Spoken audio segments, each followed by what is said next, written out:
I'm live. Oh, okay. It's top of the hour, and it's time for Making a Difference. On this show, we interview people in our community and the differences that they're making in other people's lives. I'm your host, CJ Metcalfe. On today's show, I'm very, very, very proud to bring on our show once again the Elks Lodge number 2606 in Punta Gorda, and they are getting ready to put on a big tribute and honor our veterans this Saturday, November 6th. Starting at 10 o'clock is the parade. That's right. And it'll start over on Carmelita, and it goes over to Taylor, up Taylor, through downtown Punta Gorda, and then it ends on West Retta Esplanade. And so there'll be vendors there from the parade that'll have tables set up in the Wells Fargo parking lot. And then the parade will be announced from the Wells Fargo parking lot as well. So that whole area in there will be a place to be. Also, the farmers market will be going on at the same time. So anyway, back to it here. Let me introduce my guest, Walter Lacombe. He is the exalted ruler. That is the highest position in the lodge of Punta Gorda Elks, lodge number 2606. Walter, welcome back to the show. Well, thank you very much for having me, CJ. And as always, it's always a joy to do a show with you. You are a show in itself. You guys don't see what goes on around the camera, you know? Oh, okay. I'm sitting here poking him and kicking me under the table or whatever. The Elks have done this parade honorably for over 20 years, yeah, I believe. This will be going on 20 years this season. Yeah, we missed last year, because of COVID naturally. But I guess Charlotte County took over and they did a parade in over in Port Charlotte, which I guess was well attended and went off quite well. So as we're doing this parade here, we're in a bit of a conflict, but we wanted the Elks, the board of directors decided to continue with what we've done for the community, your tradition, for the tradition, and in providing this community, like regeneration of the community as far as like the council people had spoken of, to regenerate what we're doing and to bring some kind of normalcy back to downtown Punta Gorda, which does a fantastic job to begin with. I'm quite proud to say that I'm from Punta Gorda and what they do downtown in recognition of a lot of services that go on. So the community is mending, and hopefully we're going to provide some of that mending services in honor to our veterans. It's an appreciation that I think they deserve, well deserved, for their efforts, and they're all gone. What they give for life. It's. I'd like to read a statement here that CJ in actuality has put what I call the Bible. When we started this back in 2014, I think we did, and that was the first one I think you and I did together. But we're just going to say to give honor and tribute to our military veterans for their service to our country, to protect our flag, freedom, and the liberties, both here and across the seas, to give appreciation to the families for those veterans and for their sacrifices while our veterans served. So that is our mission statement here at the Elks in regards to the parade. Now, going along with that, we have a 100-year-old World War II veteran, little Annie. She was our Grand Marshal 2 years ago, I think, on the 9th, 2019. So she did that then. And in fact, there's a picture of her right over there, CJ. So she has agreed, and like she said, if she makes it, which she will, is to be our Grand Marshal at 100 years old. Wow. So we're very honored to have her as the Grand Marshal, as well as other vets that are coming down from the Jacobson. They have two vehicles, I believe, scheduled for the parade. Oh, okay. Scheduled for the parade, and that they will be participating in. We have the American Legion. We have the Honor Guards. We have actually the Punta Gorda Fire and Police Honor Guard that are going to be kicking off the parade. We have a number of participants. We have like 28, I think, this year participants. There's Annie there. And then we have Elroy, our office manager over at the corporation, has agreed to be Elroy again. And of course, we have the Elkettes that are going to be riding in their float, representing that. And it's going to be a good time for all. Just come on out. It's this Saturday. Kicks off at 10 o'clock from Carmelita. And we're going down, like CJ said, we're going down Taylor, and we're going to head right up to Retta Esplanade. There's Elroy. There's Mary Lou. She was last 2 years ago with me. For those of you listening on the radio, we are putting pictures up on the video, on the video feed. So that's what we're referring to as far as looking at Elroy, looking at the Grand Marshal. So those of you that listen to the radio, we appreciate you, but you miss out a bit by not being able to see the video feed. Yeah. And well, you come to the parade, you won't miss out on anything. That's right. So I hope you all really are looking forward as well as we are here at the Elks in participating in this parade and being there. We look forward to having everybody there. And CJ, I want to thank you very much for giving me the opportunity to do this and promoting this parade. It's I know it means a great deal to you, and it means a great deal to me as far as having this. This is my second term as ER with a space between it. So I needed a vacation. I needed a break somewhat. But I look forward to representing the Elks as a whole, and this is it's a great endeavor, and hopefully the vets will appreciate it also. Well, as Walter said when he read that statement off of the parade Bible, as we call it. Yep, that's it. That's what I call it. This parade is a time for not only the veterans, but the veterans to bring their families out, because when the veterans were serving, their families sacrificed as well. That's right. So this is an opportunity for us to give tribute to the whole family unit, everybody that was involved while that veteran was serving in the military. And the kids, there'll be things that are thrown at the feet. Yeah. Of children. They're not supposed to hit you on top of the head, but nope, some no of them aiming. Some of them are bad aim. Yeah, really. Feet, head, one and the same. Yeah. But you'll be receiving some little treats as the floats go by, and there'll be music and a lot of organizations that want to recognize the veterans and their families and give thanks to them. That's what these floats are all about. People take time and money to decorate them to honor you veterans. That's correct. And this is the time that they get to show off their works, and they want to tell you who they are. They may have a sign on there as to who they are, so you know who is appreciating you today. Mm-hmm. What is your recollection, Walt, of the craziest thing that's happened during a parade?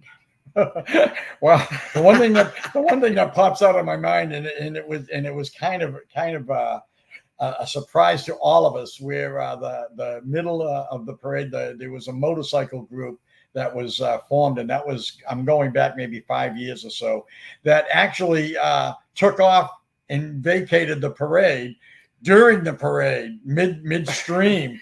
So that was. Did anybody follow them? Oh no! Thank God they didn't. We once they left, that's it. But we kind of repositioned the motorcycles after that, and it was quite upsetting. But I don't think that was the funniest thing. That was a very concerning matter to happen, and why that happened, we found out afterwards. A few of the motorcycles were overheating, and they just couldn't participate any further with the stop and go of the parade. So, and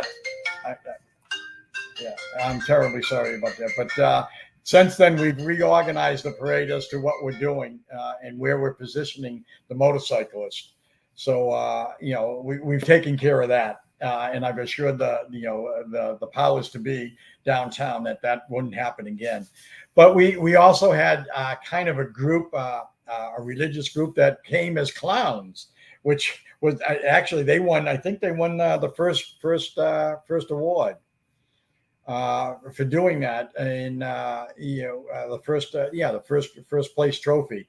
And they had 15, I think, participants, all children dressed as clowns, and they presented themselves. We also have a very moving tribute to the vets from the fourth grade. I think it's the Deep Creek, if I'm correct, the Deep Creek Elementary School, that will be writing letters to the vets that will be on the side of the road, and they will be passed out in, as far as participation goes, they'll be passed out by some of the walkers that'll be walking alongside the parade. And as we found out the other day, that it's a very moving to a vet that received a letter from a fourth grader. And they don't know of war or loss, but they know of the respect. And that's what's shown to these vets. And how appreciative it was of this one particular vet that received a letter. And that was the second one that's ever come out and said how much it meant. I can shut that off. I would encourage all the veterans that are attending the parade to wear your branch hat and perhaps a branch T-shirt, so that you can be specifically recognized. And of course, the people around you would be recognized also as your family. So, but sometimes they want to target the veterans specifically, and give us this chance to honor you personally. So wear a hat or wear a shirt. The hats are really what they look for. Yeah. So but a shirt is certainly a way of stating your pride for your branch of the military service. So do that, and you'll have some fun. People will smile at you, wave, get your hand ready, because there's a whole lot of waving that goes on, and handshaking also, and thanks for the services that they've performed. I myself is a Vietnam vet, and we trudge along. I came back very fortunate, I believe. There's a lot of my fellow brothers did not fare as well as I have. So I have a deep appreciation of them and all that they've served and what they've gone through and what they're going through to this date. A lot of them are suffering from PTS, and that's why we do at the Elks, we do contribute quite a bit, probably not as much as we should, to the veterans home down in Taylor Road, which are helping the vets assimilate back into society, to say the least. And they're allowed to sleep there. I guess they have a roof over their head for 2 years, I believe it is. Yeah. So they perform quite a task for the vets, and well deserving. And we've tried to put them to work over here as best we could, and whatever they want to do. So it's a work in progress, and I think we could all probably do a better job than what we've done in promoting and supporting the vets. And it's near and dear. It should be near and dear to everybody's heart.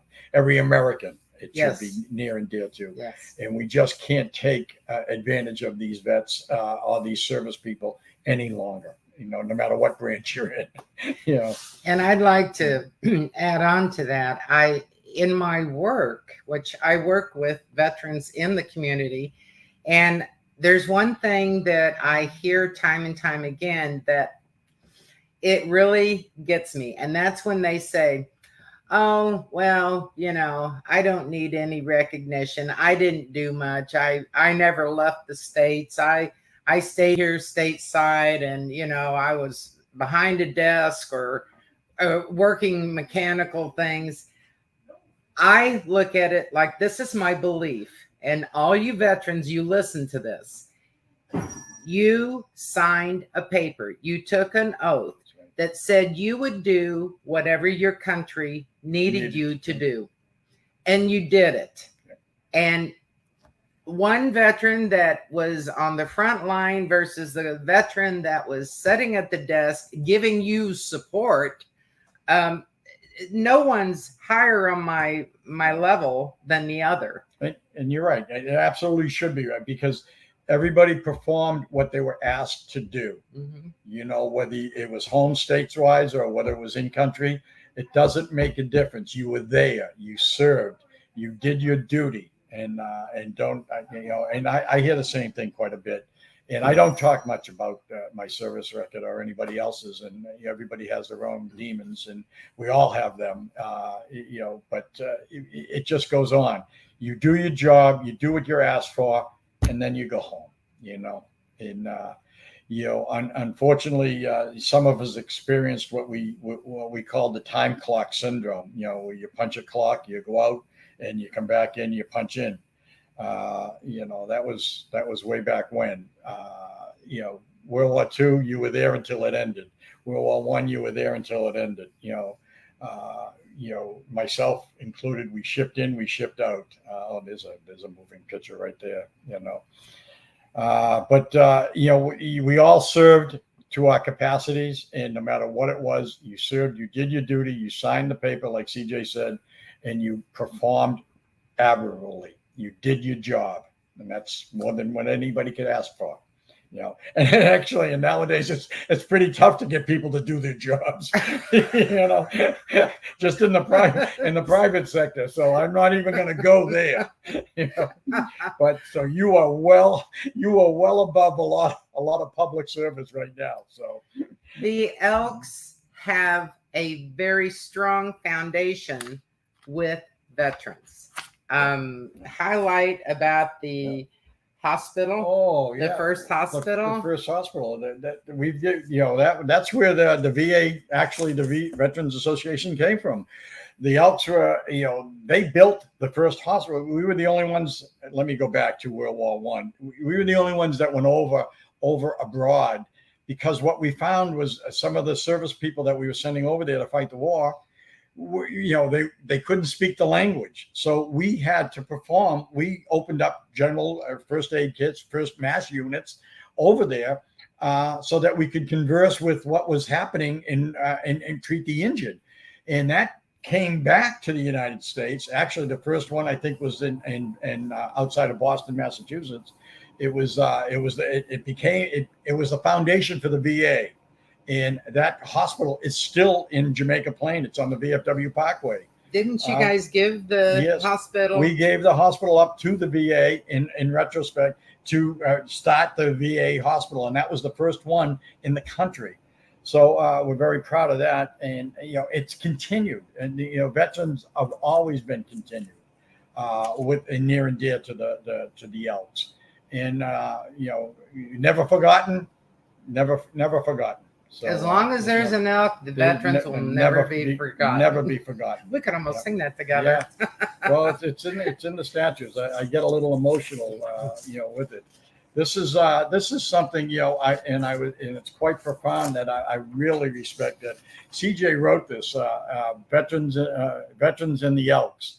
You know, if you haven't read the article, I would strongly urge you to pick that up. And that was in the Isles Life magazine, which is local in the Punta Gorda area. And but you can free. Also see, yes, it's free too. And you can find this online. Did you say? Yes, I put this. We had this publicized. Our Elk secretary Pete has put it in our Elks newsletter of the month, and it's publicized for 2 months. It's Veterans in the Elks, and you know, CJ did a fantastic job. And I'm not saying that because she's sitting beside me or she bought me on the head, but I'm quite proud to be associated with her. And she did an excellent job of just stating what the Elks do as a whole.